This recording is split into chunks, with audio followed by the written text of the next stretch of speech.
You never forget your first superhero. For me, it wasn't Iron Man. It wasn't Batman. It was a nerdy kid from Queens who got bit by a radioactive spider and suddenly had to figure out what it meant to grow up with great power. I remember sitting in that theater in 2002, my parents on either side of me, and watching Spider-Man swing onto the screen for the first time. I didn't know it then, but this movie was about to change everything. For me, for Hollywood, and for comic book movies forever. Let's talk about the movie that started it all.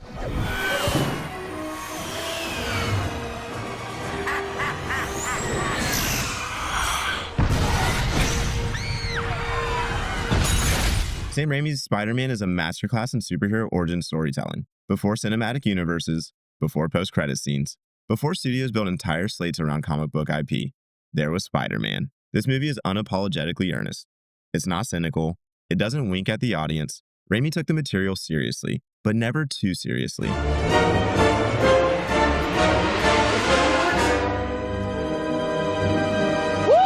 It's a comic book melodrama in the best way. And it's so refreshing to go back and revisit a superhero movie that's not trying to set up 15 other ones. This is Peter Parker's story. And man, Tobey Maguire nails it. Go! Go! Go, Webb, go!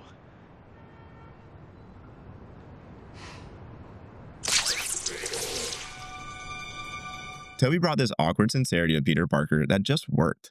He's not cool. He's not quippy. He's not trying to be the guy. He's just a kid, trying to figure out who he is. The way he fumbles through school, gets bullied, stumbles over his words with MJ. We've all been there. And when the powers hit, it's not wish fulfillment. It's weird. It's a little gross. And Peter's freaked out by it. And we are too. But it's such a smart way to show the power fantasy and the horror of it in the same time. Raimi walks that line perfectly. Speaking of, let's talk some Raimi. Back to formula.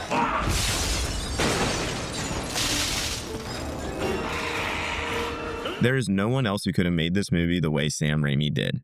The DNA of his horror roots is all over this thing. In the quick zooms, the creepy POV shots, the bizarre tone shifts, and it gives the movie flavor. That montage of Peter discovering his powers, the wrestling match, the Go Webb Go rooftop sequence, iconic.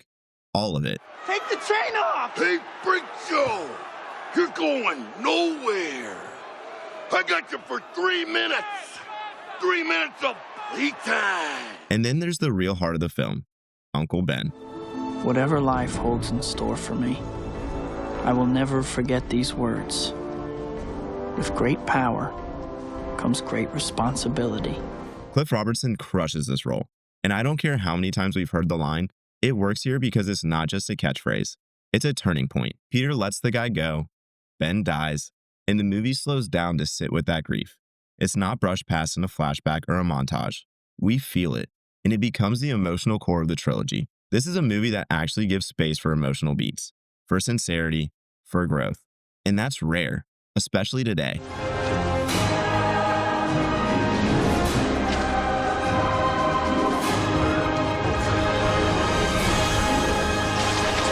Now, there are a lot of moments I could pick here. The upside down kiss, that insane final fight in the abandoned building.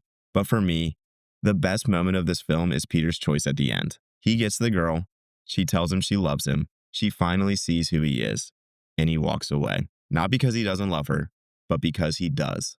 That ending hits so hard because it breaks the superhero formula. Peter wins the day, but loses the thing he wants the most. And it's not just for show. He walks away because he knows Spider-Man comes with sacrifice. Tobey sells the heartbreak in that scene without saying much at all. Just a quick look back, and that Danny Elfman theme swelling underneath it. It's such a perfect ending because it's bittersweet. It's heroic, and it feels earned. It's something I hated as a kid, but I truly appreciate as I get older. It's the moment that told the world this isn't just kid stuff. This is a real character with real stakes. And that changed everything. It's Spider-Mania on the red carpet. We're going to introduce some of the stars to the little plastic counterparts. We're going to take you to the premiere of Spider-Man. Let's not forget, this movie made $825 million worldwide in 2002. That is insane. It shattered records. It was the first film to make over $100 million in a single weekend. And studios took notice. Without Spider-Man, you don't get Batman Begins, you don't get Iron Man, and you don't get the MCU. This film proved there was a massive audience for well-made, emotional, exciting comic book movies. And not just for comic fans, but for everyone. And while it kicked off a franchise, This first one is so self-contained, it's not desperate to tease what comes next.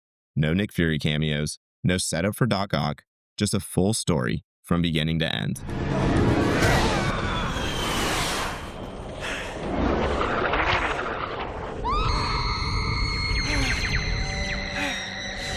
Also, let's give some love to Willem Dafoe, because holy hell, this man gave everything to the role. But you can't do this to me.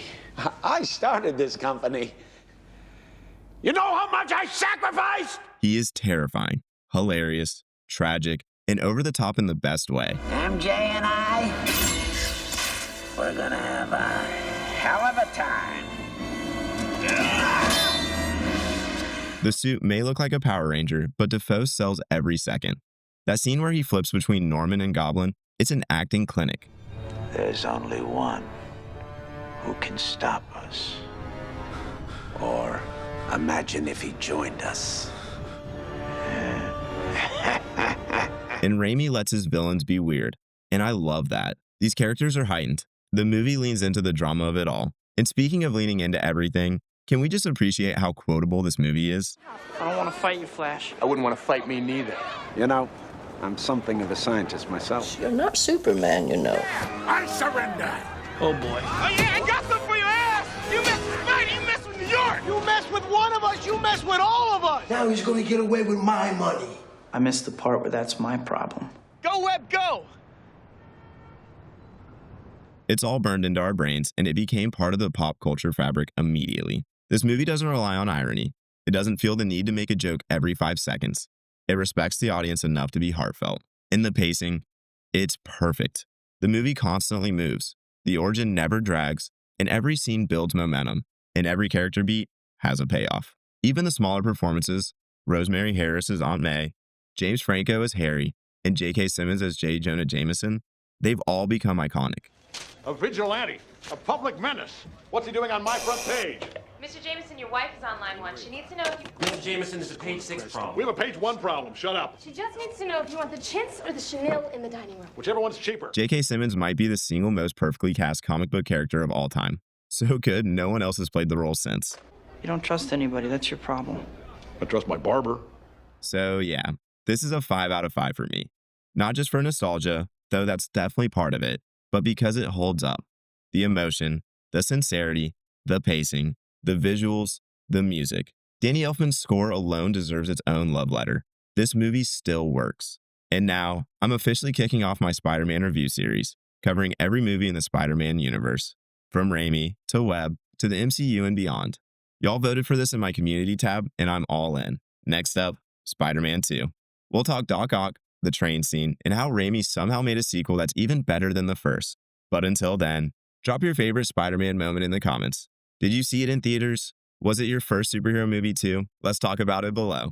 If you enjoyed this video, give it a like, share it with a fellow Raimi fan, and hit that subscribe button so you don't miss the rest of the Spider-Verse breakdown. 99% of you watching are still unsubscribed, so come join the fun.